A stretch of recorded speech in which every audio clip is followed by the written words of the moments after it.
Como é que vocês estão? Que bom que vocês estão aqui. Andei sumida, né? Eu sei. Mas eu prometo que esse ano eu vou aparecer. Eu tento, gente, aparecer mais. Só que, cara, é muito difícil pra mim. A nossa rotina aqui nos Estados Unidos é muito puxada, velho. Mas vai dar tudo certo. O nosso convidado hoje, mano, tá lá no Japão, brasileiro, brazuca, mas que tá revolucionando o Japão, brother. E eu quero convidar ele pra entrar na nossa live, mas antes, é óbvio, eu vou chamar o nosso host, né, nosso co-host aqui, o Guilherme. Deixa eu convidar aqui logo o Guilherme, que vocês sabem que toda semana a gente tá aqui. Cara, eu queria pedir um favor pra vocês, ó. É o seguinte, vocês, cara, que acompanham o nosso conteúdo, se vocês gostam desse tipo de conteúdo que a gente produz pra vocês com tanto carinho, com tanto amor, semanalmente, é difícil, velho. Eu sou mãe, esposa, estudante. E aí, toda semana eu me comprometo em vir aqui, trazer conteúdo diferenciado pra vocês, convidando a galera diferenciadaça pra trazer conteúdo, experiências, compartilhando com vocês um pouco da vida deles. Mas, velho, vocês precisam se comprometer com a gente. Vão lá no YouTube, curte o nosso conteúdo, tá? Compartilha geral nacional com a galera. E, cara, vai fazer muita diferença se vocês apoiarem a gente. Não só isso, tá? Quando você compartilha o nosso conteúdo e você ajuda a gente, você faz com que esse conteúdo que é relevante chegue em mais pessoas. Então, meu beijo aqui, ó, para todos os nossos queridos. Mariana Santos Bonfim, que tá aqui assistindo. Mi035, Gisele e Yuri, é o nosso convidado de hoje. Mário Sérgio! Ele é o cara, tá? O Mário Sérgio, gente, tem um ministério independente. Eu não sei se vocês conhecem o conteúdo do Mário Sérgio, mas o Mário Sérgio tem um conteúdo independente. E não é só um conteúdo independente. Ele criou um ministério independente. E ele prega a palavra de Deus através das redes sociais. Eu tô aceitando, meu querido. Entra aí. E aí, Entrou. galera, boa Salve, já noite, tô como é com que meu vocês estão? escudo aqui. Aqui Cadê o seu também, escudo? olha, Estamos olha, escudados. o escudaço. Agora é o Vamos que seguinte, vamos, Guilherme. galera. Quem é que tá empolgado aí para mais um convidado Order Official Hearts? Diga aí, mande aí. Cara, eu tava falando pra galera aqui, Guilherme, que não adianta só eles gostarem, apoiarem o nosso projeto aqui no Instagram. É muito importante que eles compartilhem, assistam também no YouTube e compartilhem o nosso conteúdo para que o nosso conteúdo, que é relevante, chegue em mais pessoas. Agora, Guilherme, eu quero já botar o nosso convidado aqui, porque eu já tenho que fazer aquela intro. Claro. E aí, olha aqui, ó, o Mário Sérgio está dizendo assim, que nós somos uma inspiração. Nós somos amigos há muitos anos. E ele, cara, desenvolve um ministério independente nas mídias sociais. Ele fala, prega e ajuda muitas pessoas. E é extraordinário o trabalho que ele faz. Eu vou convidar aqui o nosso convidado de hoje, o Yuri Gramacho, é meu amigo. Ele é a família dele. A gente tem uma história longa. Eu sou muito amiga da esposa dele. E aí? Fala, meu filho! Salve, salve, Yuri. Como é que você tá, amigo? Beleza, Guilherme? Beleza. E aí, Kézia? Tudo bem? Tudo bem, meu amigo. Agora, deixa eu falar. Vamos introduzir esse cara aqui, porque esse é um cara fora da curva. Ele tá vindo para cá, para esse podcast, trazer e compartilhar com a gente experiências, assim, extraordinárias. E aí eu quero já, aproveitando enquanto eu tô falando, fazendo a intro, já podem compartilhando aí, geral, com a galera. Mas, ó, o nosso convidado de hoje, nada mais, nada menos do que o Yuri Gramacho, né, gente? É um missionário fora da curva, né? Eu digo fora da curva, extra bolha. É um cara que rompeu todas as bolhas e crenças que existiam a nível de bairrismo, a nível de cidade, de país, de história. E ele se inventou, se redescobriu como pessoa, como pastor, como missionário, e tem uma história extraordinária para compartilhar com a gente. Hoje eu vou falar muito menos, bem menos, e vou ouvir muito mais, porque o Yuri tem muita coisa para falar com a gente. E, meu amigo, dê seu salve para essa galera que vai estar assistindo a nossa live. Fala, moçada, é um prazer estar aqui com vocês. Esses últimos tempos eu tenho ficado bem low profile, assim, é bem minha natureza, mas o pessoal normalmente quando me vê falar, assim, eu sou bem energético e tal, pensam que eu sou muito extrovertido, mas minha natureza eu sou uma pessoa mais introvertida. Então, em relação às redes sociais, sobretudo por conta do nosso trabalho aqui, né, eu acabo não me expondo muito, até para não dar uma cara muito de religiosidade. Midiático, né? Ou, essa questão, né? Eu procuro ser uma pessoa, digamos assim, mais normal nas minhas redes sociais, não ligando muito assim ao meu trabalho como missionário, porque isso tem que ver também com o alcance que eu tenho em relação aos meus amigos japoneses aqui. A galera Mas é um tá falando prazer, que é um grande Yuri. prazer trocar essa ideia. Eu tenho muita alegria mesmo em estar compartilhando, trocando ideias. Para mim, eu considero a missão. Tem um livro do John Dibdall, muito conhecido. Por sinal, ele está até aqui. Deixa eu ver se eu encontro ele. Está aqui, ó. John Dibdall. Recomendo esse livro aqui, Mission, A Two-Way Street. Legal. Falando não é uma via de mão dupla. Então, você não só ensina, mas você aprende muito. Na verdade, você acaba aprendendo mais do que ensinando. Essa é a real. Sim. Então, eu acho que essa é a proposta aqui, né? A gente trocar ideia para que nós possamos crescer juntos com as experiências diversas que vocês têm trazido aqui para a galera, com diversos convidados. E para mim é uma honra, uma alegria poder contribuir um pouquinho também. Cara, muito massa. O que a gente tem proposto aqui no nosso podcast, Yuri, o Guilherme vai falar mais do projeto daqui a pouco, mas o que a gente tem proposto aqui, a galera tá falando assim, grande Yuri, surfista de Salvador, você é o pessoal tá gostando aí. Cara, Thiago, entrou aí o pastor Thiago Santana aí, brother, gente boa. Pati também, ó, Pati. Caldas. Pati, sua fera linda. demais. A gente adora a Pati. Cara, olha, Yuri, o que a gente tem proposto aqui com o nosso podcast é trazer um conteúdo disruptivo. Que seja um conteúdo que fale dos valores cristãos universais, amor ao próximo, os nossos valores, ética, cidadania, moral, Deus acima de tudo, mas um conteúdo que seja disruptivo, que tenha e traga experiências de pessoas que viveram. Eu acho, Guilherme, na minha opinião, tá? Que esse é o podcast mais transcultural que existe no YouTube, velho. Porque a gente chama a galera do mundo todo, sabe? E aí eu vou deixar o Guilherme falar do projeto e já começar com a primeira pergunta. Não, então, Yuri, assim, esse projeto começou em 2022, né? Eu e a Kes, a gente começou e a gente tinha muito esse propósito, né? De talvez quebrar essa barreira que as pessoas tinham com a religiosidade, com Deus e realmente encontrar, né, um sentido para a vida. E a gente realmente acredita, né, que o evangelho cristão, que a Bíblia tem, assim, a solução para isso, né? Mas como é que a gente comunica isso numa sociedade em que a maioria das pessoas não acreditam nisso, né? Ou tem, assim, um tremendo preconceito com a religião, né? Então, assim, eu acho que foi mais ou menos assim como começou, né? Então a gente acredita muito, né? A gente começou com esse anime, que aí depois a gente pode falar um pouco mais, como meio que uma estratégia, né, de quebrar essas barreiras. E você é uma pessoa que já quebrou várias barreiras transculturais.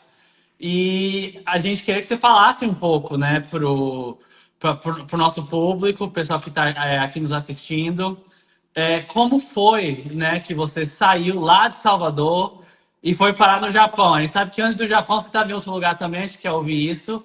Mas como foi essa jornada, né? Quando tudo começou, né, Guilherme?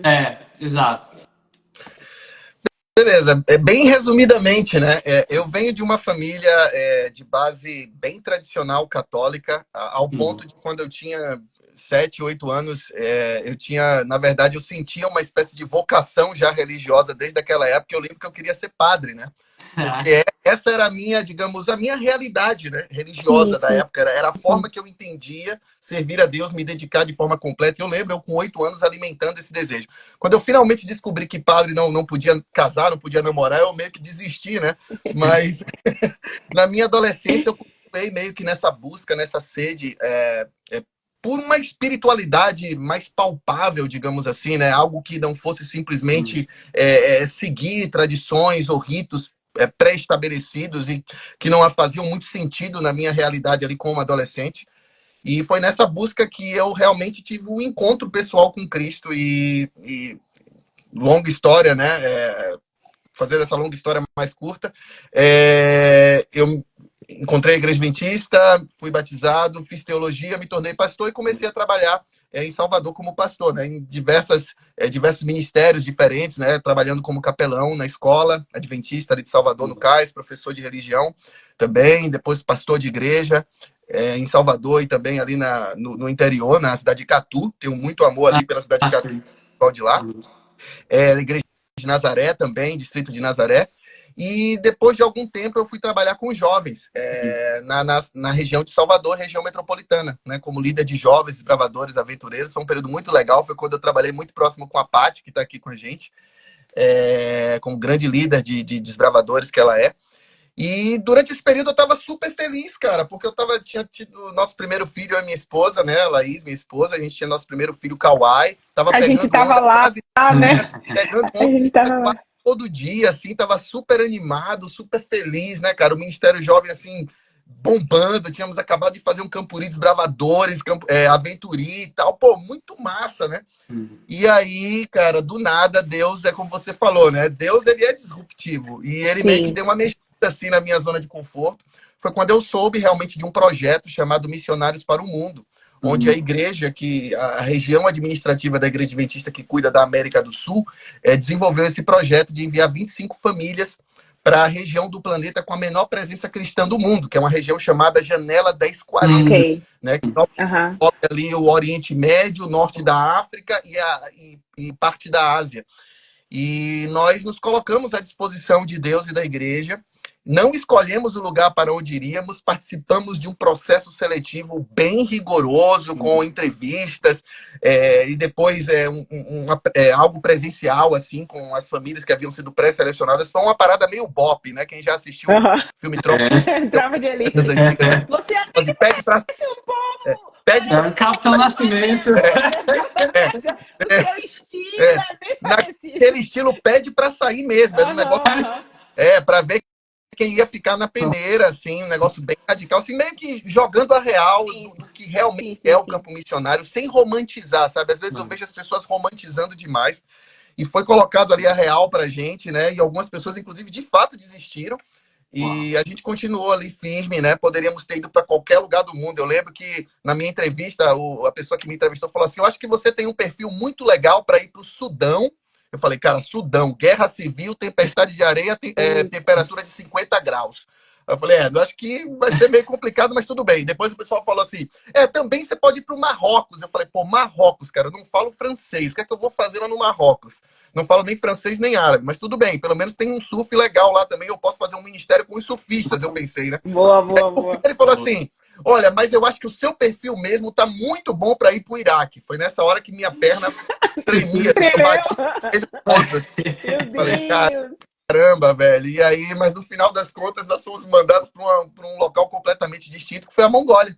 E ali ficamos 5 anos na Mongólia, né, na capital mais gelada do planeta, que é Ulaanbaatar, né, em Mongol. Sair de Salvador, Yuri, para Mongólia, meu amigo. Como foi isso, Yuri? Foi loucura. Nosso filho tinha 1 ano e meio.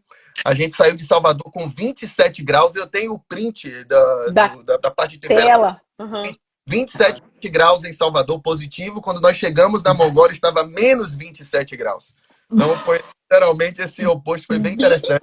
Teve que ser resgatado no aeroporto, porque nós não tínhamos, obviamente, roupa suficiente para aquele frio. Caramba. Mas foi uma experiência realmente, assim, eu diria, transformadora. Foi completamente transformadora, né? Você, como o Kézia falou, você meio que rompe a bolha, né? Sim. Vamos colocar assim, todos nós nascemos e crescemos de forma monocultural. O que é que significa? Que a maneira que você enxerga o mundo, né, você usa as lentes da sua própria cultura. Então, obviamente, você interpreta a realidade de uma forma limitada, né, dentro daquela caixa cultural que foi estabelecida para você dentro desses parâmetros. E quando você vai para uma realidade completamente distinta, né, de idioma, de costumes, de tradições, de cultura, né, falando de forma mais geral diferente, aquilo gera um choque. Só que esse choque, dependendo muito de como você vai trabalhar com ele, ele pode trazer influências que vão afetar você, inclusive de forma negativa, né? O choque cultural ele pode trazer consequências ruins para a pessoa, né? Inclusive pessoas entrando em depressão e coisa desse tipo. Ou você pode realmente se abrir para o novo e crescer. Só que crescer dói, não é fácil. Mas para a gente realmente foi uma experiência muito transformadora. Eu divido meu ministério entre antes e depois da Mongólia. E a partir daí, meio que minha mente realmente foi redirecionada, né, para uma outra área de interesse, de estudo. Até então, o meu interesse era muito mais na área quando eu falo na área acadêmica, era muito mais na área da teologia bíblica, tanto que o meu mestrado foi nessa área. Inclusive, o pai do Guilherme foi o meu orientador. E logo em seguida, realmente, assim, os estudos interculturais, né, a missiologia de forma geral, realmente atraiu muito o meu interesse. Oi, E é isso. Yuri. Depois da Mongólia, a gente voltou para o Brasil por um período muito curto. Depois de 5 anos na Mongólia, voltamos para o Brasil. Eu dei aula de teologia no seminário de teologia lá da FADBA, hoje UniAN, né? E fiquei ali por 1 ano e 9 meses, no processo ainda que estávamos de visto para aqui para o Japão. Estava no período da pandemia, então tudo ficou mais atrasado. Mas finalmente conseguimos entrar aqui no Japão e estamos já no nosso 4º ano por aqui. Cara, eu tenho uma pergunta, Yuri, assim, que é muito intrigante para mim. Porque eu lembro que quando a Laís, sua esposa, que é minha amiga de longas datas, nós somos amigos, a gente já se conhece há muitos anos, a gente ficou grávida no mesmo período, a diferença de nossos filhos de nascimento é só 1 mês entre um e outro. E a gente compartilhava tudo, a gente participava do aniversário um do outro. E aí eu lembro que a gente fez a despedida de vocês foram para a Mongólia, foi assim, um choque pra gente, porque a gente gostava muito de ter vocês por perto, a gente tinha muito amor por vocês, temos ainda. Mas um dos desafios, assim, que depois, quando vocês foram, eu fiquei pensando e até meio preocupada, porque eu ainda não tinha vivenciado essa disruptura que hoje eu vivencio aqui, morando nos Estados Unidos, criando meus filhos em outra cultura, em outro país, outra linguagem. Eu fiquei pensando, o Kawai tá com 1 ano e pouquinho, a Laís vai ter que alfabetizar ele em português em casa e em mongol. Como foi, cara, esse processo, assim, até a ficha cair, até começar o processo, assim, quanto tempo vocês ficaram lá? Porque daqui a pouco a gente vai lá para o Japão. Mas para alfabetizar as crianças e introduzir um novo idioma, como foi esse sistema e manter a linguagem materna? Até porque vocês sempre estão vindo no Brasil visitar os avós, os parentes de vocês, manter as crianças falando o idioma materno. Quais são esses desafios que vocês enfrentam como um estilo de família transcultural que tem que enfrentar o desafio idiomático de alfabetizar os filhos fora da cultura, sem perder de vista a cultura que a gente carrega com a gente? E aí, como é isso, Yuri? Não foi fácil, primeiro porque a gente era pai de primeira viagem, né? Já começa por aí. A gente não tinha experiência de educação de uma criança, né? Era o nosso primeiro filho. Ele era muito novinho quando nós fomos para a Mongólia, ele tinha 1 ano e meio. E tudo novo pra gente. A gente mesmo estava aprendendo, né? Então, não foi realmente simples. O que aconteceu em relação ao Kawai foi que ele estudava na verdade, ele não estudava, né? Ele ia para uma espécie de kindergarten, né? Tipo um jardim de infância, nursery school. Era mais para um nursery school, onde ele ficava ali o dia inteiro. E era meio que um ambiente internacional, onde tinham crianças estrangeiras, mas na prática se falava muito mais mongol do que inglês lá. Então, acabou pegando muito da língua mongol mesmo. Em casa, nós decidimos só falar em português com ele, para que ele realmente não perdesse a nossa língua materna, né?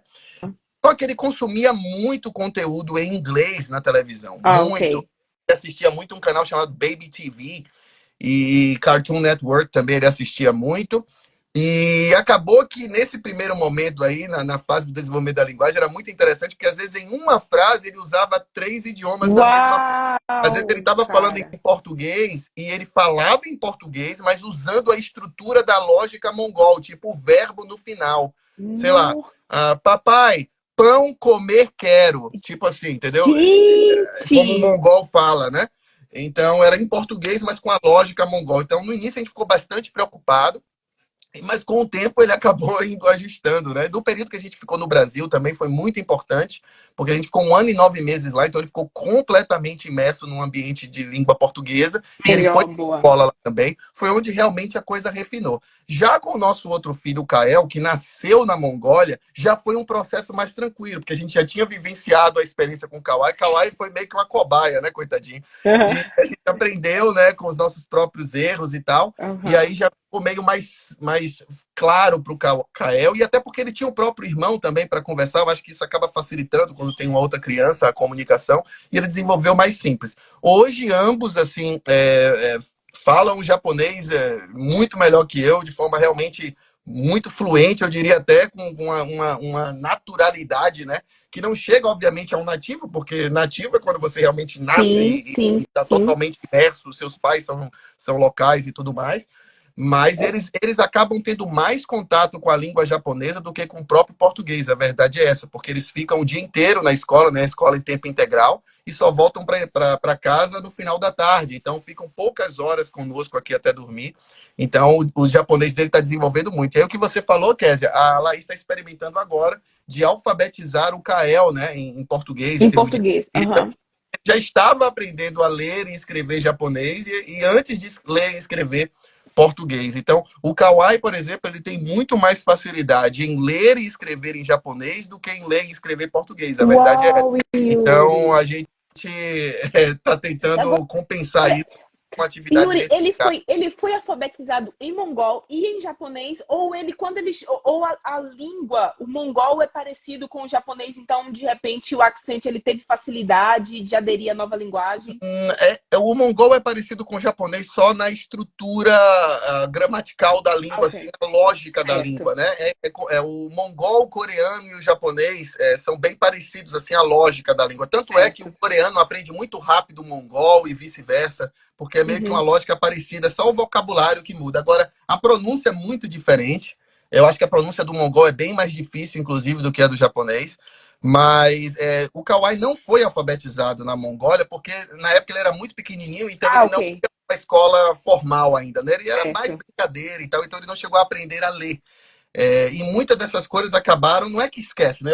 Eu entendo a aquisição de idiomas como algo que, se você realmente, uma vez que você adquire o idioma, você não esquece ele fica numa espécie de stand-by na sua mente. Sim. Tanto é que eu tinha esquecido muita coisa em mongol. No ano passado, quando eu fui na Mongólia com minha família, à medida que eu ia ouvindo, é como se as palavras saíssem do vocabulário passivo e voltassem para o vocabulário ativo. Ou seja, eu entendia, né? E eu não conseguia, às vezes eu tentava me expressar e eu pensava assim, como é que diz essa palavra? Aí vinha a palavra em japonês, interessante. A palavra vinha em japonês na minha cabeça, eu misturando as coisas. Aí quando eu ouvia a palavra em mongol, como se fosse assim, claro que é isso. Putz, velho, que massa. Mais ou menos foi essa a experiência deles também. O Kawai relembrou muita coisa no período que estava lá. Já o Kael não, porque o Kael nasceu lá e pouco tempo depois a gente foi para o Brasil. Então o Kael, na prática, não experimentou muito a realidade da Mongólia. Certo. Go ahead, Guilherme. Yuri, né, assim, quem você falou, né, você está no Japão agora, já faz 4 anos. Conte agora como é que é a experiência, né, de você morar aí, como é que é a adaptação, como é que se assemelha, se diferencia do Brasil. Eu imagino que deve ser muita coisa, mas tem algumas coisas assim que você achou mais assim, interessantes. Da Mongólia também, né? E também fala um pouco do que você está fazendo, né? Se você quiser compartilhar aí com o pessoal. Claro. E também, desculpa te interromper, Yuri. A gente entrevista algumas pessoas aqui que fazem parte do campo missionário e tem algumas informações que eles não podem compartilhar para não prejudicar todo o trabalho de campo. O que você puder compartilhar com a gente, até para incentivar as pessoas que estão sempre assistindo aqui no nosso canal, que estão sempre perguntando, como é que eu faço, quais são os links, como é que eu faço para me inscrever, puder dar essas dicas também. Beleza, não, sem problema. Assim, comparando a Mongólia com o Japão, normalmente, né, a gente tem um estereótipo de Ásia como se a Ásia fosse, né, um território uniforme, né, como o pensamento asiático. Óbvio que compartilha alguns valores, né, que são valores em comum, mas quando você compara Japão com Mongólia, é algo realmente assim muito distante da realidade, né? A começar pela própria construção da história de cada país. Então, você tem a Mongólia como um país que tem como sua história um império. O Império Mongol foi o maior império em extensão territorial do planeta, em extensão territorial contínua, né? Porque se for comparar com o Império Britânico, todos os lugares, acaba sendo o maior Império Britânico. Mas em extensão territorial contínua, foi o maior império. Então, você imagina o quanto que esse império absorveu de outras culturas também. Então, a mentalidade mongol é uma mistura de muita coisa, de Rússia, de China, de ali, região da Turquia. Então, é uma mistura de muita coisa. Tanto é que tem palavras que são semelhantes. Eu estive na Turquia há um mês atrás e eu estava vendo palavras lá que eram exatamente iguais à da Mongólia. Então, a Mongólia é um mix de coisas, né? E a mentalidade da Mongólia é uma mentalidade nômade. Então, é um povo muito mais, digamos assim, que está aberto ao improviso, à flexibilidade. Os mongóis são bem diferentes dos demais asiáticos, que são um pouco mais sistemáticos, né, de forma geral. Sério, cara, eu pensava que era o contrário. Não, totalmente diferente. Os mongóis são expansivos, eles são físicos, eles te abraçam, eles apertam a mão. A maioria dos asiáticos não tem contato físico, né? O cumprimento sempre é fazendo uma reverência de corpo e tudo mais. Os mongóis não, apertam a mão, abraçam. Enfim, é bem diferente. Já o Japão, veja, pela própria questão geográfica do Japão. O Japão é como se fosse uma ilha, né? Completamente isolado. O Japão, na sua história, ficou mais de 200 anos sem presença estrangeira no país. Então, isso obviamente reflete na forma que a cultura e que a mentalidade japonesa foi moldada de uma maneira muito única. Então, é muito difícil de comparar o Japão com outras culturas, mesmo culturas próximas, né? Como a China, a Coreia, né? A própria Mongólia. Então, realmente tem características muito únicas aqui no Japão. E assim, as coisas que mais me impressionaram aqui, sem dúvida, a educação do povo é algo que chega a ser constrangedor. Você realmente fica constrangido com a maneira polida que as pessoas te tratam, e você, obviamente, se sente compelido também a, no mínimo, né, devolver na mesma moeda essa polidez. A organização, obviamente, do país, né, a disciplina do povo japonês é uma coisa muito, muito impressionante. Veja, tem seus aspectos positivos e negativos, né? Mas do ponto de vista positivo, aqui é uma coisa muito impressionante. O transporte público aqui de Tóquio é algo assim, parece que você está num filme de ficção científica, de tão preciso que são as coisas e eficiente. A limpeza do país, você vai em regiões daqui de Tóquio, como Shibuya, que é o maior cruzamento do mundo, né? Ou você vai em Shinjuku, que fica a 10 minutos daqui da minha casa, que é a estação de trem mais busy, né? Mais lotada de pessoas do planeta, e você não encontra um papel no chão. Então é uma coisa realmente impressionante. Surreal. E não tem detalhe, não existem lixeiras pelas ruas. É isso que é loucura. Você olha e fala, mas cadê? Onde é que eu jogo esse papel? Não tem lixeira. Porque a cultura japonesa é que você leva o seu lixo para casa, né? Então, é muito interessante. Então, essas coisas, a educação do povo, a organização, né, a disciplina, a eficiência de como as coisas acontecem aqui no Japão, a segurança do país também é muito impressionante. No entanto, você tem uma sociedade também onde há uma cobrança muito forte por uma eficiência e por uma perfeição tão absurda que você tem também uma sociedade adoecida, né? Não é à toa que o Japão tem uma das maiores taxas de suicídio do planeta, né? Inclusive entre crianças e adolescentes, né? No ano passado, os números deram que cerca de mais de 500 crianças acabaram tirando a vida aqui no Japão. E isso devido obviamente, a pressão de forma geral da sociedade, em especial dos pais, para que essa criança seja, enfim, tenha notas muito altas e consiga uma melhor colocação no futuro, né? Porque dependendo da sua nota, você vai para escolas melhores, né, no ensino médio, e consequentemente para uma universidade melhor, o que vai definir completamente o seu futuro. Então há uma pressão muito grande, além de bullying também, que é muito comum em escolas japonesas. Então, essa é a realidade do Japão. O Japão é um país de paradoxos, eu resumiria assim. Você tem a alta tecnologia com hotéis, por exemplo. Tem um hotel aqui perto daqui de casa, que é um hotel só com robôs. Você não lida com seres humanos no hotel. Na recepção inteira são robôs. Você chega lá, você escolhe a língua que você quer falar, tem cerca de 6 ou 7 línguas lá disponíveis, e você trata com um robô. Tem restaurantes também que não tem garçom, é o robô que vem te atender, né, e brinca com você e tudo mais. Mas, ao mesmo tempo, você tem uma sociedade extremamente tradicional, com valores extremamente tradicionais, com muita resistência a qualquer tipo de mudança, né? Inclusive respeito à mudança de conceitos religiosos. Então, esse é um dos maiores desafios que nós temos aqui, essa questão de mudança de paradigmas no Japão. É uma sociedade, obviamente, milenar, né? Então, chega a gente aqui, né, do Ocidente, do Brasil, tem pouco mais de 500 anos, é tipo assim, você vai vir ensinar o quê aqui, né? É mais ou menos isso. Então, a gente tem que chegar realmente com uma postura realmente de aprendiz, obviamente, para você não só entender a cultura, mas passar a apreciá-la, mas, ao mesmo tempo, encontrar os pontos dessa cultura onde a gente pode, digamos ali, criar pontos os viés, né? de comunicação para, digamos assim, apresentar ali essa mensagem universal, que é a mensagem do Evangelho Eterno, que eu creio plenamente encaixa em toda e qualquer cultura. O evangelho ele não pode ser apresentado como um pacote, né? Eu não posso trazer o evangelho embalado num pacote da minha cultura e entregar para a pessoa, não. O evangelho não é uma planta, uma árvore que eu transplanto de um lugar para o outro. É como uma semente, né? Jesus até comparou o reino de Deus a isso, a uma semente. Sim. Então ela precisa ser plantada naquele solo. E naquele solo nativo, ela vai se nutrir e vai crescer, né? Dentro daquele contexto cultural. E o maior exemplo disso, ao meu ver, é a própria encarnação de Jesus. Jesus, como o verbo, né, como Deus, ele encarnou-se em uma cultura específica, na cultura judaica, em um tempo e espaço específico. E isso é a demonstração de que essa mensagem supracultural, ela pode encarnar-se em toda e qualquer cultura. Se Jesus, o verbo eterno, encarnou-se na cultura judaica, significa que essa palavra também pode encarnar-se aqui na cultura japonesa, na cultura mongol, na cultura americana ou em qualquer outro lugar do mundo. Cara, isso é muito do que a gente tem proposto aqui, sabe? Dessa diversificação cultural da pregação do evangelho. O que, de repente, meio que causa como é que eu posso dizer? Isso me assusta um pouco, Yuri, essa dicotomia que a gente enfrenta nas culturas.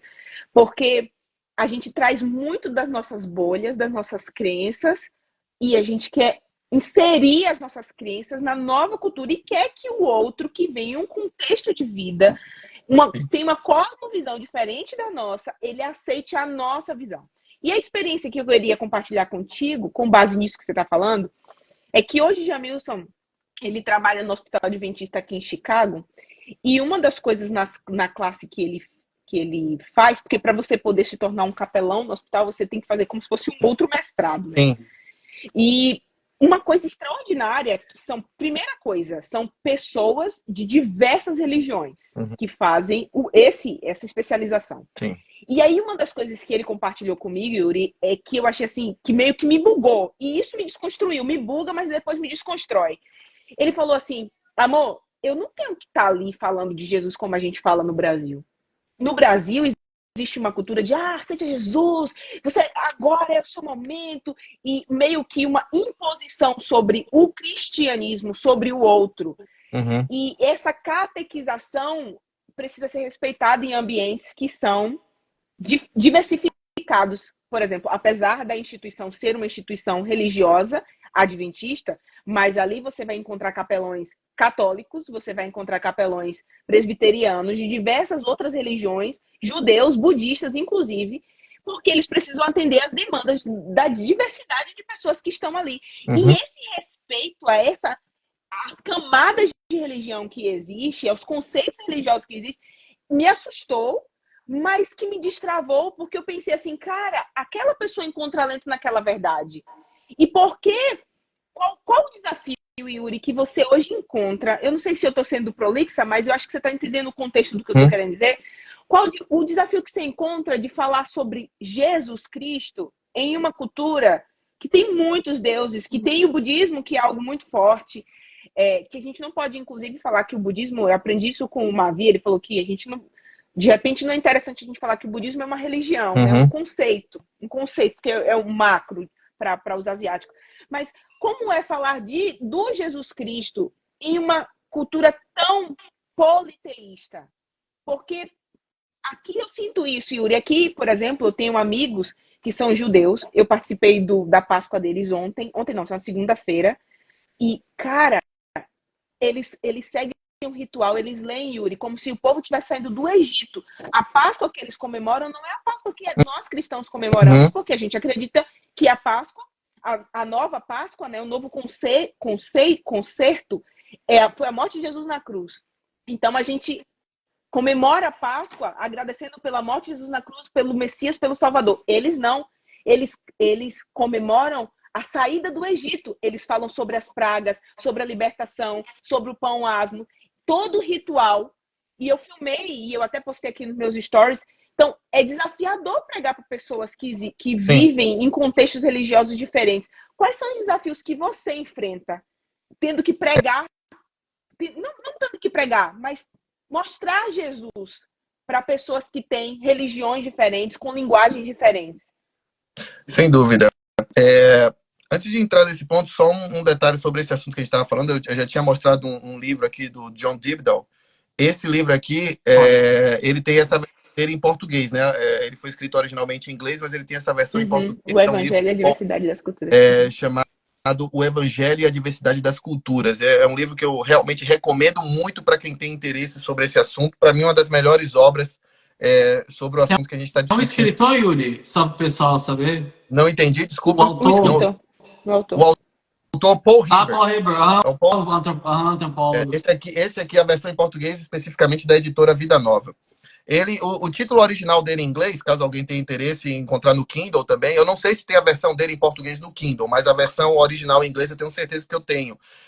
Anthropological Insights for Missionaries. Insights antropológicos para missionários. Mas é o mesmo livro, basicamente. O título mas é o mesmo livro. Enfim, em relação à sua pergunta, Kézia, eu vou voltar para aquilo o que eu usei anteriormente sobre a encarnação.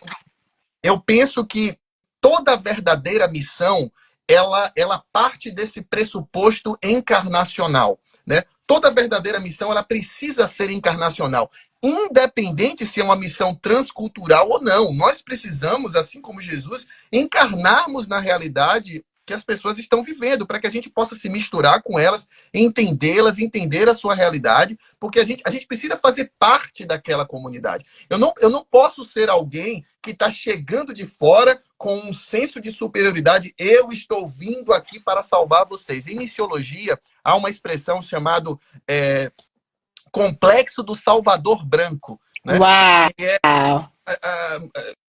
Fala branco justamente por essa ideia do cristianismo do Ocidente, que na realidade não tem base histórica, se você for analisar originalmente a mensagem do Evangelho, né? Talvez o cristianismo a gente possa até falar de fato, o cristianismo como a gente entende hoje, mas a mensagem do Evangelho, como era entendida como um caminho a princípio, né? Era chamada de o caminho, né?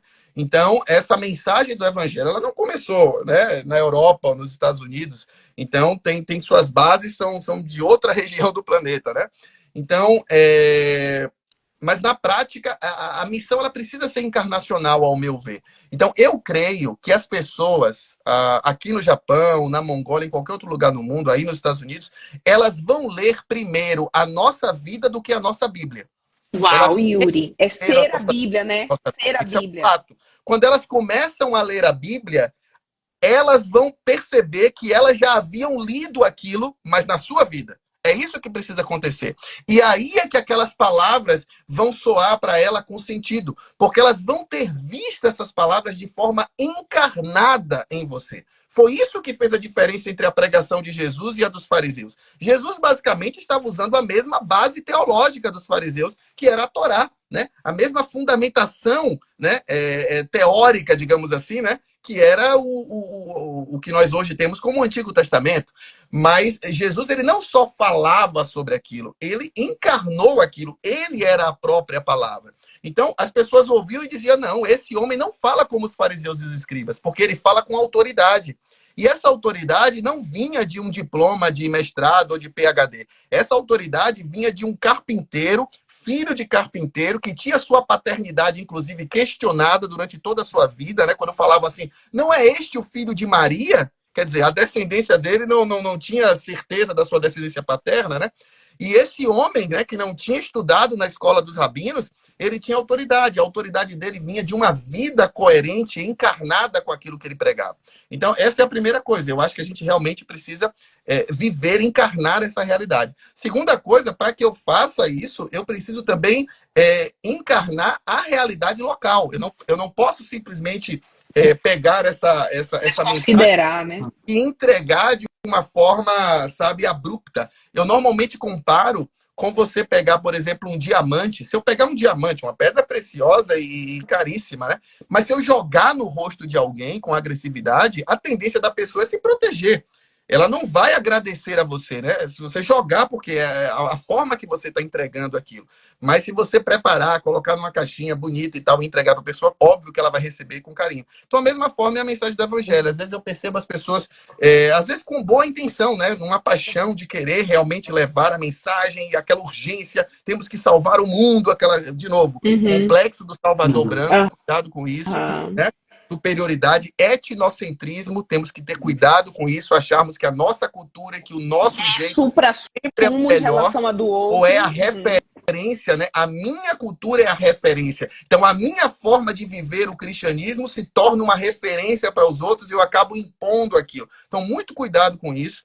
A Bíblia deixa claro que isso não deve acontecer, né? Ali naquela discussão do Concílio de Jerusalém, em Atos capítulo 15, aquilo foi decisivo, porque a discussão ali era os gentios, né? Os não cristãos, que estão se tornando agora cristãos, né? Eles precisam também se tornar culturalmente judeus, né? Ou seja, o cristianismo, ele era refém de uma cultura, no caso da cultura judaica, e a decisão foi não. Então, isso demonstra que o evangelho, ele não é refém de nenhuma cultura.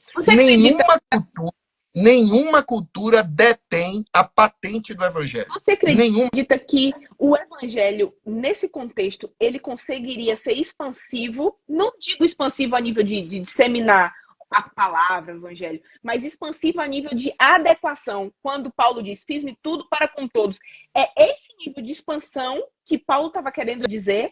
Sem dúvida, sem dúvida. Nesse livro que eu acabei de mostrar aqui do Paul Hibbert, ele usa uma expressão muito conhecida, né, no meio da missiologia, dos estudos interculturais, que é contextualização crítica. Então, é um processo de contextualização crítica, né? Onde você realmente analisa a realidade local para apresentar a mensagem do evangelho de uma forma que ela seja compreendida. Então, quando a gente fala em contextualização, a gente não está falando em mudar a mensagem. A gente está falando em contextualizar, não no sentido simplesmente da tradução de um idioma para o outro, mas traduzi-la no sentido de torná-la compreensível para as pessoas, né? De encarná-la naquela realidade. Então, isso é contextualizar. E não existe pregação do evangelho sem contextualização nesse sentido, né? Jesus, quando veio e encarnou-se na realidade judaica, ele se contextualizou aquele ambiente, aquela realidade, naquele tempo, espaço, naquela sociedade. Da mesma forma, nós, como missionários, precisamos nos contextualizar os nossos métodos, as nossas atitudes, as nossas abordagens e também contextualizar a mensagem, né? Porque somente assim as pessoas vão entender aquela mensagem como algo que foi para elas. Não é algo que está vindo de fora, não é algo estrangeiro, é algo que faz sentido para elas, é algo que foi dito para elas, no contexto delas, com a língua delas, com a realidade delas. Então, aqui no Japão, nosso maior desafio é desconstruir uma imagem negativa que existe no Japão em relação à religião. Há um conceito muito equivocado da maioria das pessoas. Eles acham que o povo japonês é um povo muito religioso. Isso não é verdade. O povo japonês é um povo muito tradicional. Então, existem pesquisas aqui no Japão que você pergunta para as pessoas qual é a sua religião e a minoria das pessoas falam que elas são budistas ou shintoístas. A maioria das pessoas falam, eu não tenho religião. Porque ir a um templo budista, na cabeça do japonês, não significa ter uma religião. Ir num santuário shintoísta não significa que ele é shintoísta. Ele simplesmente está praticando aquilo de uma forma muito pragmática. A mentalidade japonesa é pragmática em relação a essas práticas tradicionais religiosas. Para ele, religião normalmente é associado com fanatismo. Então, esse fanatismo não é bem-vindo no Japão. Por quê? Porque a mentalidade japonesa, a sociedade japonesa, um dos maiores valores para o Japão chama-se harmonia. Então, eles evitam o conflito a todo e qualquer custo. Então, a perspectiva de que alguém é um religioso, ou seja, alguém que tem uma verdade muito estabelecida na sua cabeça, significa que essa pessoa oferece um risco à harmonia. Porque ela vai trazer um conceito que ela vai meio que tentar impor como uma verdade e aquilo vai desestabilizar a harmonia. Então, o religioso normalmente não é bem visto. Então, é por isso que a gente sempre procura se dissociar desse conceito de evangelho com algo de um religioso. Não, a gente procura realmente apresentar o evangelho como um caminho, como uma forma que você tem de enxergar o mundo, de enxergar a vida, e que, claro, uma mensagem que vai trazer, digamos, uma disruptura para muitos aspectos da vida dele e vai trazer desafios para a vida dele também. O evangelho, ele não só encontra pontos de contato na cultura para entrar por ali como uma ponte. O evangelho, ele também desafia toda a cultura. Ele também tem os seus aspectos contraculturais, né? Onde ele desafia aspectos daquela cultura que carregam ainda máculas, naturalmente, do pecado. Porque cultura, de forma geral, é um produto humano. E como produto humano, ela, obviamente, traz coisas muito boas, belas, lindas, que nós precisamos aprender não só a respeitar. Esse é o ponto. Eu acho que a gente tem que ir além do respeito. A gente tem que aprender a apreciar a cultura do outro. Não só respeitar, apreciar. Eu aprecio a diversidade cultural que existe no mundo. Eu aprendo com ela. Né? Eu estava agora recentemente estudando nas Filipinas e na minha sala tinha um cara das Ilhas Fiji, tinha um da Tailândia, tinha um de Mianmar, tinha um do Peru, tinha um de Papua Nova Guiné. Eu aprendi coisas incríveis. O cara de Papua Nova Guiné me ensinou a fazer isso aqui, ó. Olha só. Como é que você vai saber o que é isso? Como é que você vai saber o que é isso? Eu tenho 43 anos e aprendi agora. Isso aqui, ó, é tipo quando você fica surpreso com alguma coisa. Tipo, uau! Uau! Entendeu? Então isso é lindo, isso é belo. Então a gente aprecia a cultura dos outros. Mas ao mesmo tempo, o evangelho ele desafia. Ele nos traz a uma posição onde nós realmente precisamos ter um senso crítico, né? Uma autocrítica da nossa própria cultura. Só que a nossa tendência como missionários é julgar a cultura dos outros.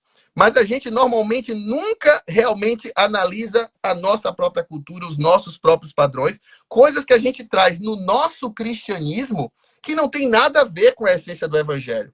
Ou seja, a gente às vezes fica preocupado com, se eu for contextualizar demais o evangelho, né, o que eles chamam de over-contextualization, se eu for contextualizar demais, corre o risco de sincretismo. Bem, como se a gente não tivesse os nossos sincretismos também no nosso evangelho, no nosso cristianismo, entende? Então, eu acho que a primeira coisa, Kézia, o primeiro desafio está na gente, como missionário, em a gente o processo de desconstrução. Reconhecer as nossas limitações, reconhecer que nós temos bias, preconceitos específicos, o nosso etnocentrismo, e aí vem uma atitude muito simples, que precisa ser construída de forma disciplinada, que é você precisa suspender o julgamento.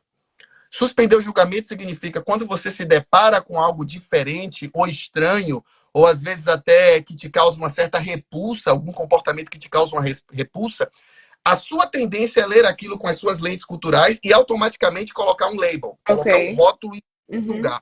Então você tem que dizer para si mesmo, wait a minute, não. Espera um minuto. E aí você diz assim, ó, enquanto eu não entender a fundo isso não é certo nem errado, é apenas diferente. Então, isso é algo que a gente precisa desenvolver, que é suspender o julgamento. Então, esse eu acho que é o maior desafio. É nós, como missionários, né, trabalharmos em nós mesmos essa postura. E aí, a partir daí, nós conseguiremos realmente nos misturar com as pessoas, compreender a sua realidade e traduzir o evangelho de uma forma que eles vão compreender. Boa. Profundo, cara. E respondeu muito bem. Era justamente isso que eu estava pensando, mas eu queria ouvir da boca de alguém que está em campo, sabe? Porque eu tenho enfrentado esses desafios aqui e eu lido com pessoas de diversas culturas e religiões e eu tento ser a Bíblia para a pessoa. Eu tento ser a igreja, eu tento viver mais do que falar. Então, através dos meus atos, da minha vida, foi exatamente o que você explanou. Mas eu vou deixar a próxima com o Guilherme, porque essa conversa tá muito boa. Aí a gente tem que... Já vou aqui todo convidado, Yuri. A gente fala assim, ó, tem que marcar já a próxima, porque é 1 hora, é pouquíssimo tempo pra gente compartilhar tantas experiências. Vai, Guilherme, se jogue. Não, então, Yuri, nesse bloco final, né, eu acho que isso é uma boa transição para a gente falar um pouco, né, assim, você não só faz, né, trabalho pastoral, né? Você também tem, também dá para você descontrair, né? De vez em quando, é um país que tem muita cultura. Sim. Né? A gente sabe que o Japão é muito rico, né, nessa questão da cultura pop, né? Trouxe o mangá, artes marciais, tudo. E a gente queria saber um pouco, né? E às vezes isso é uma oportunidade, né? De você conectar com as pessoas. Que nem no Brasil, né? Às vezes, assim, é mais fácil você jogar futebol com alguém E depois fazer algum contato, né, do que você vir de cara já e Sem dúvida. impondo, né, a sua crença. Então, assim, a cultura é algo que também une as pessoas, a Sim. gente vê. E a gente queria saber um pouco, né, se você se tem algum filme, tem algumas coisas assim, séries ou desenho animado, coisa assim no Japão para fazer que você gosta, que você recomenda, que o pessoal curte muito aí, né? Cara, vai depender muito da geração, né? Aham. Da idade da pessoa e tal. Apesar de que, por exemplo, em relação à cultura pop que você mencionou, né, mangá e animes, não é só coisa de criança, como a maioria das pessoas às vezes pensa, coisa só de nerd e tal. Você tem pessoas, obviamente, de várias matizes, digamos assim, né? Tanto de idade quanto de profissões e estilo de vida que curtem, né? E que apreciam aquilo ali. Claro que tem pessoas que são realmente fanáticas por aquilo, vivem aquilo praticamente uma realidade paralela. Então, óbvio que a gente precisa compreender um pouquinho isso. Então, claro que tem os animes muito conhecidos aqui, que principalmente quando você está lidando com um jovem, é bem legal, às vezes, iniciar uma conversa falando sobre isso, né? Quando ele percebe que você entende. Então, tem um anime chamado Kimetsu no Yaiba, que é muito conhecido, que acho que a tradução dele em inglês é Demon Slayer. Jujutsu Você tem também Kaisen também, né? Que é a Jujutsu, versão mais velha, né? é muito conhecido também, né? Que eu não sei se tem a tradução em inglês dele, mas eu também Não, só é conheço Jujutsu o Kaisen japonês. mesmo. Acho que eles Só conheço deixaram. a tradução, o título em japonês, Jujutsu Kaisen. Você tem também o Shingeki no Kyojin, que Attack on Titan. então, esse é muito conhecido É aqui também. fera. Tem os mais tradicionais, né? De Pokémon, Naruto, Naruto. Dragon Ball Z, que já é para a galera mais antiga e tal. One Piece é uma febre aqui. Então, isso é um ponto sempre de contato. Com relação de forma mais geral, o japonês, ele gosta muito de sair para beber, sabe? Depois do trabalho, eles saem, bebem muito, assim. E, por sinal, é o momento onde eles se abrem. Então, pra gente, meio que é um paradoxo, porque, poxa, seria, digamos assim, um momento perfeito pra gente estar ali com eles, mas a gente não bebe, o que é que a gente vai fazer? A gente vai pra lá, e se você pensa assim, não, mas eu vou, não tem problema, eu vou, eles estão bebendo e eu não bebo. Na cabeça dele é tipo assim, não posso confiar nesse cara, porque eu tô bebendo, tô me abrindo, tô me expondo, e ele tá sóbrio, então ele não confia em mim, ele não quer se abrir, sabe? Ok. Então, é mais ou menos isso. Então, o que é que a gente faz? A gente acaba indo para karaokê. Porque no karaokê você se põe ao ridículo, né? Obviamente. Legal, cara. Você não canta bem como eu. Imagine eu cantando músicas de anime em japonês lá, fazendo gesto e tudo mais. Então, isso chama muita atenção deles. E a gente acaba também cantando música brasileira, eles aprendem. Então, é uma troca muito legal e acaba criando um vínculo. Mas, em geral, o que a gente mais faz, sabe o que é, cara? É seguir o exemplo de Jesus. O que Jesus fazia, cara, era comer com a galera. Então a gente convida a galera para comer aqui em casa. A gente vai na casa deles, come com eles. A gente sai para comer no restaurante. A gente come bastante. Tem gente até que quando me vê fala, pastor, você engordou um pouquinho, né? E é verdade, eu tenho comido bastante aqui. Não, né? mas eu imagino, meu filho, que sushi é uma A culinária coisa japonesa é muito boa. Então, assim, você tem muitas opções de entretenimento, de fato, em Tóquio. E, inclusive, esse é um grande desafio para o evangelho. Porque as pessoas é como se elas tivessem a sua vida meio que preenchida por várias opções de entretenimento e de novidade. O tempo todo tem uma novidade. Então, não adianta você chegar aqui em Tóquio e usar, por exemplo, uma técnica como é muito comum fazer no Brasil, em especial no interior, assim, sem muita opção de entretenimento, você, sei lá, montar uma tenda, colocar um telão e oferecer ali atrações toda noite. Bem, não tem como competir com as opções daqui de Tóquio fazendo isso. Uau. Vai fazer a diferença é a maneira que você vive a sua vida naquela comunidade. Então, no nosso caso, Guilherme Kessler, o que é que a gente faz? A gente, basicamente, os nossos filhos são uma ponte, porque os meus filhos estudam em escola japonesa e a escola pública japonesa é uma escola da comunidade. Então, as pessoas que estudam lá, as crianças que estudam lá, são crianças que moram aqui na região. Então, por conta disso, isso nos ajuda a termos contato com os pais dessas crianças. Então, essas crianças vêm aqui para casa todos os dias. elas ficam aqui em casa, fazem o homework aqui, brincam, jogam videogame, a gente faz atividades com ela, a Laís faz aula de culinária com elas, aí elas levam a comida para casa, os pais ficam super felizes, ligam pra gente agradecendo. A gente fala, ponto de contato. Então é assim, o Kawai, ele faz karatê. Então, ontem, por sinal, ele teve exame de faixa, né? Passou da faixa azul para a faixa verde. Só falta agora roxa e marrom para depois chegar na preta. Então, o cara tá virando um ninja aqui, né? Então, esse tipo de coisa... Quase um Jack Chan. Jack Chan é japonês, Yuri? Oi? Jack Chan é japonês? O Jack Chan? Não, Jack Chan é chinês, se eu não me engano, né? Chinês ou coreano? Hong Kong. Hong Kong. É do Mavi. É o Mavi morava perto do estúdio dele. Me perdoe, amigos japoneses, por ter confundido a cultura.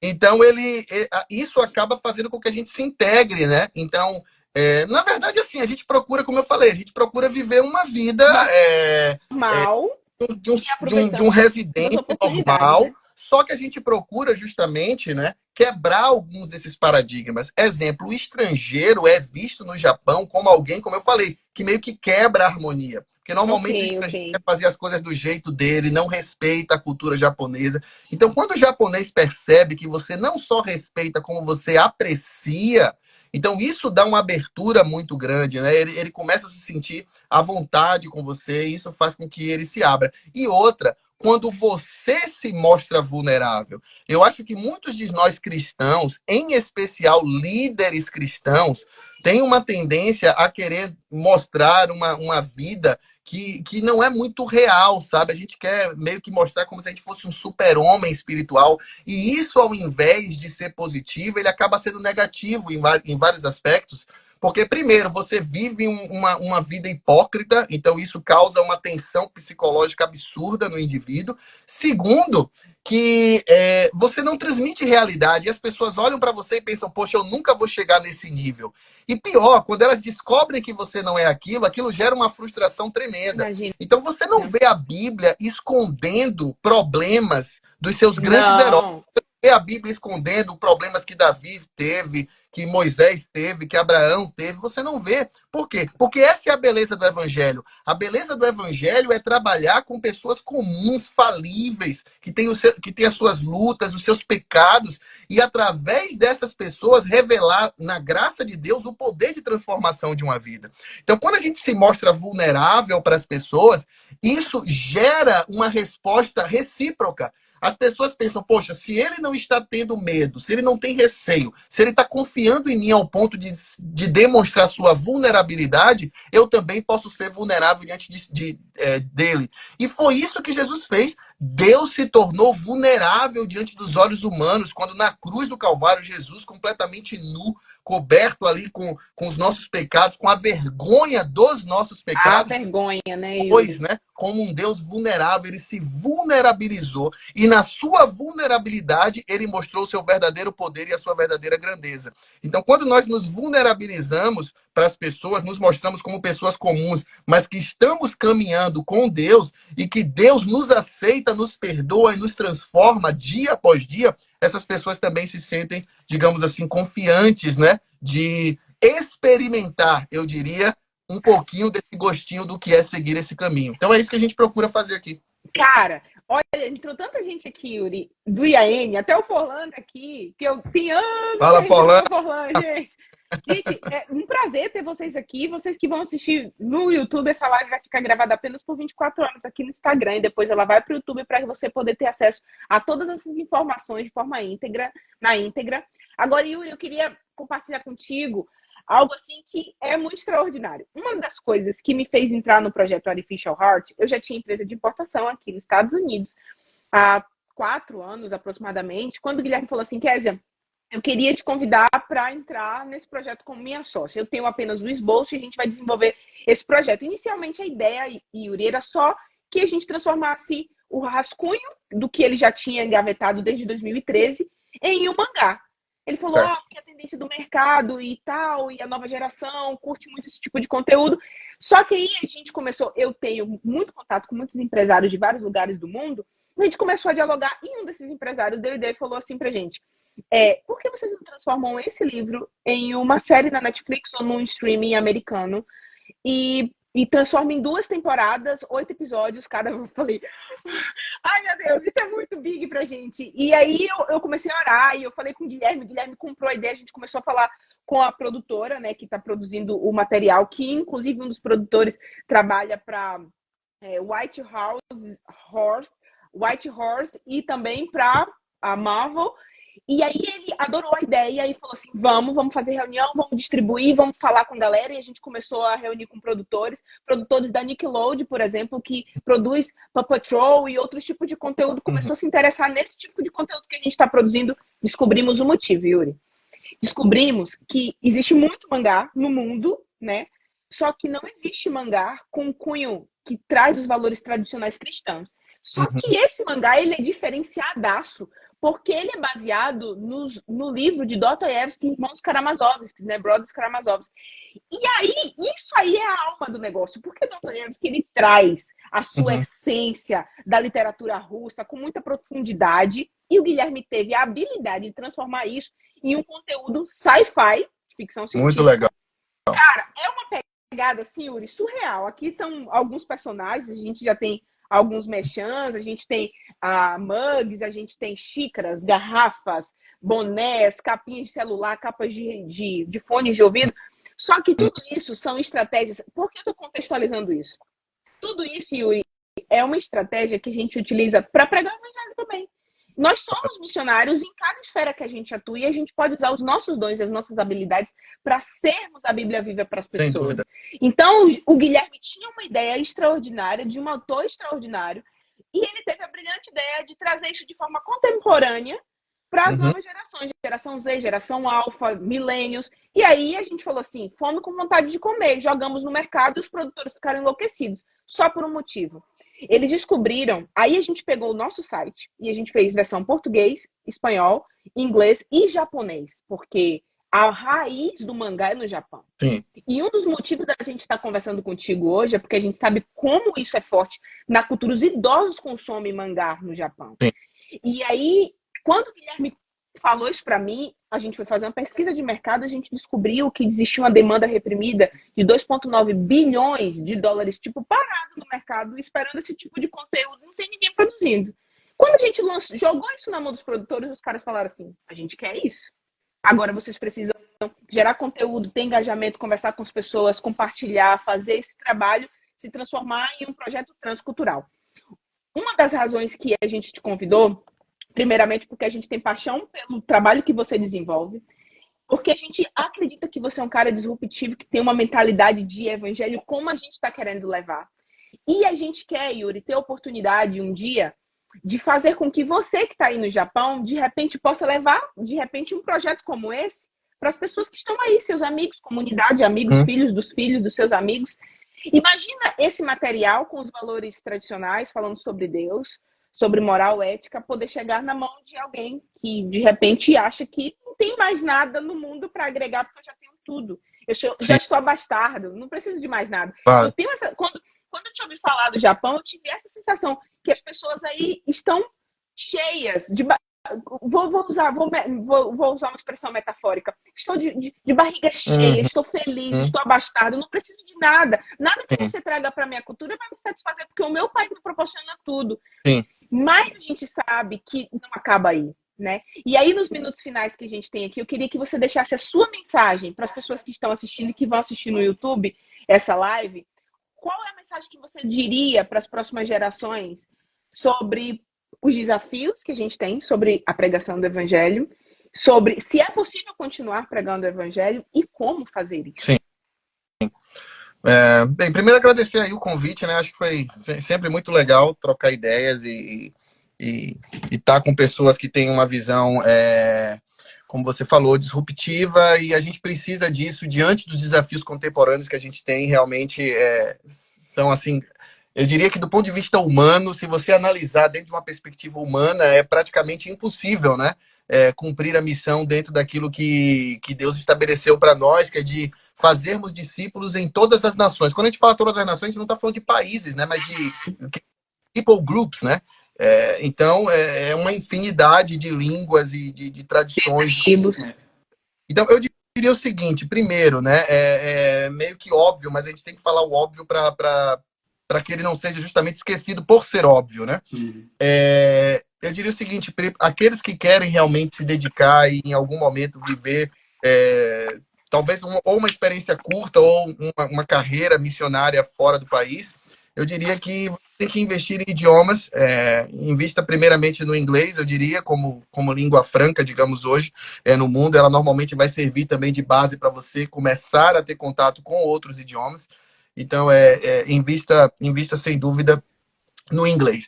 Mas eu queria resumir, dizendo o seguinte, e Guilherme e amigos, certa vez eu estava num bate-papo, tipo num painel que teve lá no seminário de teologia, e me foi feita uma pergunta que me fez refletir muito. Eu nunca tinha realmente analisado, pensado nisso, e na hora foi de bate-pronto, assim, eu falei realmente do meu coração. A pessoa me perguntou assim, qual é digamos assim, a característica mais importante, o que é mais importante para uma pessoa ser um missionário? Me foi feita essa pergunta, né? Eu parei para pensar, falei, puxa, eu poderia falar tantas coisas, mas aí a minha resposta é a mesma que eu vou dar aqui. Eu acho que a gente precisa reaprender a sermos humanos. Eu acho que a gente se esqueceu, de fato, o que é ser humano de acordo com o propósito de Deus. Verdade. A gente não precisa ser divino, não, tá? Tem gente que quer ser divino, a gente não precisa ser divino. Nós fomos criados por um ser divino, à sua imagem e semelhança, mas nós somos seres humanos. Então, nós precisamos reaprender a ser humano assim como Deus se fez humano. Então, no momento em que eu demonstro a minha humanidade tal qual Deus a idealizou, é isso que bate no outro. Porque o outro, ele também está em busca desse ideal humano. Ele tem dentro de si essa aspiração, essa sede, né, de retornar, digamos, às suas origens.